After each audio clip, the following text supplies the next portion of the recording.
श्री स्वामी समर्थ मित्रांनो, आज आपण डोंबिवलीमधील नांदिवली येथील रुशाली मॅडम यांच्या ॲस्ट्रो वास्तू कन्सल्टिंग मध्ये आलो आहोत।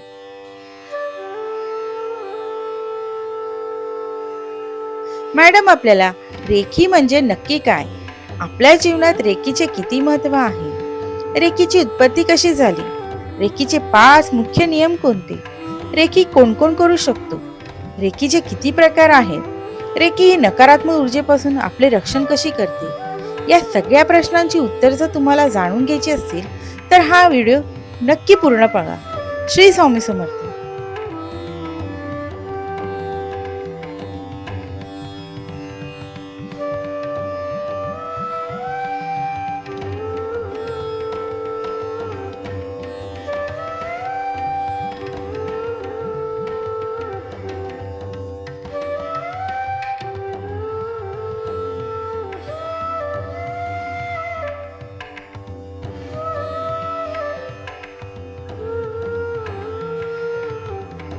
Shri Swami Samarth madam, live with Shri Swami Samarth या आपल्या यूट्यूब चॅनलमध्ये आपलं स्वागत आहे।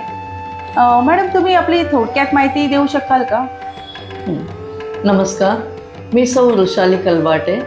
मी ज्योतिष आणि वास्तुशास्त्र या विषयात 21 वर्ष कार्यरत आहे। मी रेकी ग्रँड मास्टर आहे, मी NLP ट्रेनर आहे, मी टॅरो कार्ड रीडर आहे आणि मी न्यूमरोलॉजिस्ट पण आहे। अच्छा, म्हणजे रेकी म्हणजे काय नेमकं मॅडम, आणि ती कशी निर्माण झाली आहे? रेकी म्हणजे काय माहिती आहे श्वेता? रे म्हणजे विश्वव्यापी आणि की म्हणजे जीवनशक्ती। रेकी हा जापनीज शब्द आहे। ही ॲक्च्युली आपल्याच देवादिकांची आहे, आपल्याच ऋषीमुनींची आहे।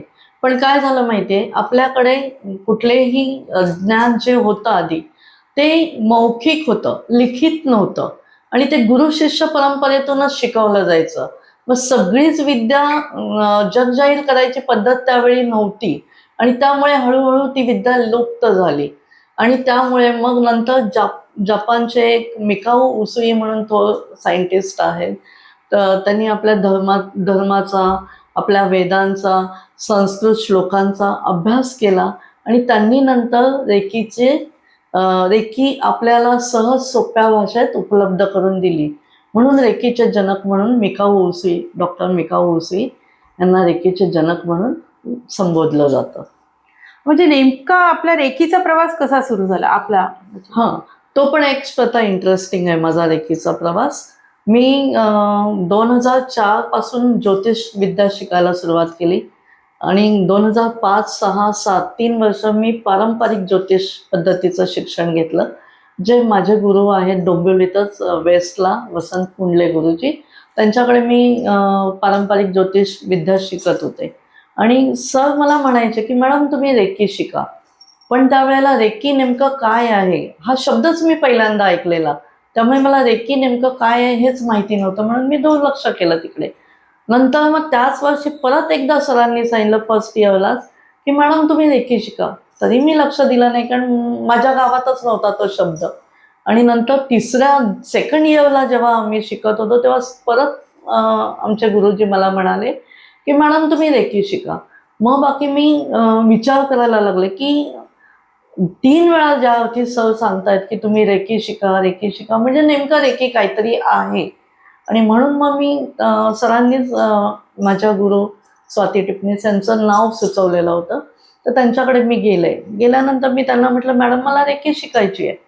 तर मॅडम म्हणाला ठीक आहे, आपलं आता इथे डोंबिवलीला 15-16ला सेशन आहे आणि मुलुंडला आत्ता 6-7ला आहे।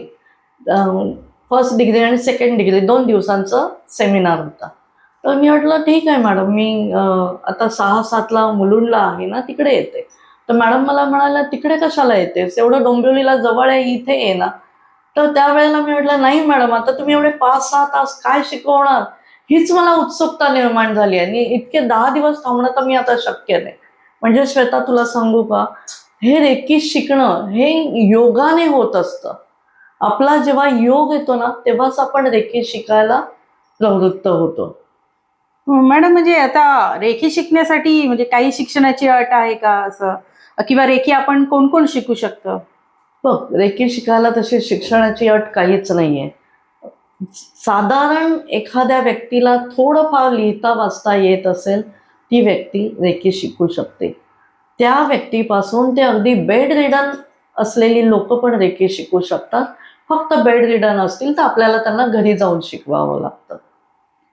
मॅडम म्हणजे काय असं रेकीबद्दल असं प्रिन्सिपल आहेत का, म्हणजे त्याबद्दल असं सविस्तर सांगाल? हां, 5 प्रिन्सिपल्स आहेत रेकीचे.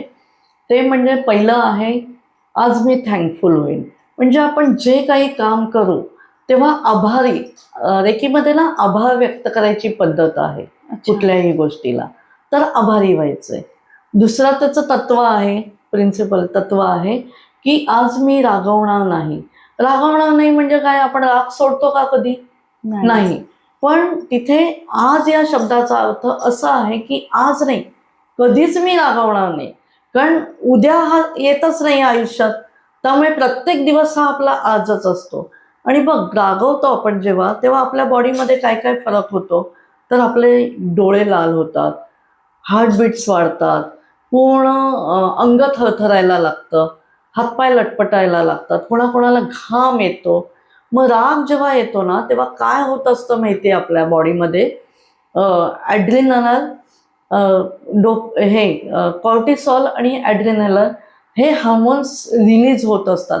आणि हे हार्मोन्स कधी रिलीज होतात, तर संकटाच्या वेळी आपण फ्लाईट किंवा फाईट या मोडवर जाण्यासाठी ते होत असतात. पण जेव्हा आपण सतत सतत रागवत असतो ना, तेव्हा हे हार्मोन्स सतत रिलीज होत राहतात. आणि सिम्पॅथेटिक नर्वचं काम काय आहे, संकटाच्या वेळी हे हार्मोन्स रिलीज करणं. आणि संकट गेल्यानंतर आपण म्हणजे फाईट केली आहे किंवा पळालो आहे तिथून, त्यासाठी हे हार्मोन्स रिलीज होतात, जेणेकरून आपल्या हाताच्या दिशेने ब्लड सर्क्युलेशन आणि पायाच्या दिशेने ब्लड सर्क्युलेशन जास्तीत जास्त रक्तप्रवाह व्हावा, म्हणून हे हार्मोन्स रिलीज होत असतात. पण होतं काय, आपण रागवतो तेव्हा हे हार्मोन्स आपण वापरलेले नाही आहेत. पॅरासिम्पथेटिक नर्वला ती बॉडी परत जशी होती तशी नॉर्मल पोझिशनमध्ये करायला वेळच दिला नाही आपण, कारण ते हार्मोन्स वापरलेच नाही. मग त्या हार्मोन्स तिथेच आपल्या बॉडीमध्ये साचून राहतात. आणि जसे ते सारखं सारखं तुम्ही रागवता तेव्हा ते हार्मोन्स जसे हे स्ट्रेस हार्मोन्स जे आहेत ते बॉडीमध्ये साचून राहिल्यामुळे शेवटी मग आपल्याला लॅक्टिक ॲसिड तयार होतं आणि आपलं शरीर आजाराला बळी पडत जातं. म्हणून आज काय, कधीच आपण रागवायचं नाही. हे रेकीचं दुसरं प्रिन्सिपल आहे. ओके. तिसरं प्रिन्सिपल आहे, आज मी कुठलीही काळजी करणार नाही. आता काळजी करणार नाही म्हणजे काय, तर काळजी कधी बंद होते का आपली? पण आता समज मी रोज म्हटलं, बापरे माझं रोज वजन वाढतंय, रोज माझं वजन वाढतंय, ही अशी मी काळजी केल्यावर काही वजन कमी होणार आहे का? तर नाही. मग वजन कधी कमी होईल त्याच्यावर मी काहीतरी उपाय केले तर, म्हणजे डाएट फॉलो केलं पाहिजे, प्रॉपर डाएट घेतलं पाहिजे, जिम जॉईन केलं पाहिजे, वॉकिंग केलं पाहिजे, एक्सरसाइज कुठल्या तरी केल्या पाहिजे ना, तर ते वजन कमी होईल. काळजी केल्याने नाही होणार. म्हणून रेकीचं तिसरं प्रिन्सिपल आहे की आज मी काळजी करणार नाही. आज म्हणजे कधीच काळजी करणार नाही. चौथं प्रिन्सिपल आहे, आज मी माझ्या प्रत्येक, म्हणजे जेवढे आहेत सजीव निर्जीव, त्या प्रत्येक प्राणी मात्रावर मी प्रेम करणार आहे. आणि 5वा प्रिन्सिपल आहे, आज मी जे काही काम करेन ते 100% म्हणजे व्यवस्थित करेन, प्रॉपर करेन. पण आजच का, जी कुठलंही काम आपण आपल्या जीवनात करू ते 100% व्यवस्थित केलं ना, तर समोरच्याला पण चांगलं वाटतं ना, हां बाबा की ही व्यक्ती इमानदार आहे, म्हणजे प्रामाणिकपणे सगळं काम करते. त्यामुळे रेकीची ही जी 5 प्रिन्सिपल आहेत ना, ते खूप चांगले आहेत. ते आपण आपल्या आयुष्यात जर त्याप्रमाणे वागलो ना, तर आपलं आयुष्य पण चांगलं सुखकर होईल. मॅडम, आपल्या ज्या शरीरात जी 7 चक्र आहे त्याविषयी थोडक्यात माहिती द्याल का? आपल्या शरीरात 7 चक्र जे आहेत त्यापैकी पहिलं चक्र आहे रूट चक्र. हे आपली सीट जिथे आहे ना तिथे आहे रूट चक्र. आणि हे या रूट चक्राला मूलाधार चक्र असं पण म्हणतात. आणि कसं आहे, बिल्डिंगचा जसा पाया असतो ना, तसं हे आपलं रूट चक्र आहे. हे जर हे कशाने ब्लॉक होतं, तर भीती, असुरक्षितता, ह्या गोष्टींमुळे हे चक्र ब्लॉक होतं. आणि हे चक्र जर ब्लॉक असेल ना तर बहुतेक पैशाच्या संबंधित म्हणजे आपण हे असणं, तुटवडा असणं, ब्लॉकेजेस, पैशाच्या संबंधी ब्लॉकेजेस आपल्याला जास्त जाणवतात.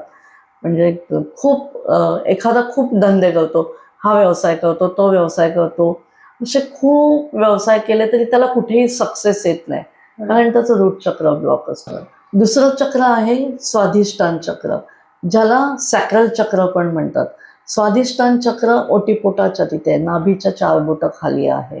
आणि हे कशाने ब्लॉक होतं तर गिल्ट, आपल्याला कुठल्या गोष्टीचा गिल्ट असेल, अपराधीपणाची भावना आपल्यात असेल तर हे चक्र ब्लॉक होतं. आणि हे चक्र ब्लॉक झालं ना की संतती संबंधी किंवा मासिक पाळी स्त्रियांची याच्या संबंधी आपल्याला प्रॉब्लेम येतात. हे आपण थोडक्यात बघतोय. आपले जेव्हा क्लासेस असतात तेव्हा डीप ह्याच्यात Okay. आपण माहिती देतो. त्याच्यानंतर तिसरं चक्र आहे मणिपूर चक्र, ज्याला सोलर प्लेक्सेस पण बोलतात किंवा नाभी चक्र पण बोलतात. आणि हे चक्र ब्लॉक जर झालं म्हणजे कार्मिक अकाउंटशी जास्त हे रिलेटेड आहे हे चक्र.